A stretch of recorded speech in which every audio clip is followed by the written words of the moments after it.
আসসালামু আলাইকুম ওরহমতুল্লাহ। প্রিয় মুসলিম ভাই ও বোনেরা, দিনের দাওয়াতে আপনাদেরকে স্বাগতম।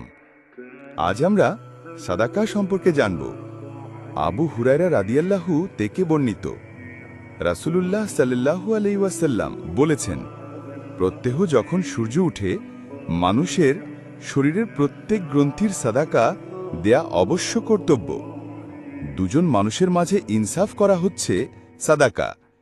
কোনো আরোহীকে তার বাহনের উপর আরোহণ করতে বা তার উপর বোঝা উঠাতে সাহায্য করা হচ্ছে সাদাকা। ভালো কথা হচ্ছে সাদাকা। সালাকের জন্য প্রত্যেক পদক্ষেপ হচ্ছে সাদাকা এবং কষ্টদায়ক জিনিস রাস্তা থেকে সরানো হচ্ছে সাদাকা। বুখারী ৩৯২৯, মুসলিম ১০০৯। ৪০ হাদিস, হাদিস নং ২৬, হাদিসের মান সহিহ হাদিস।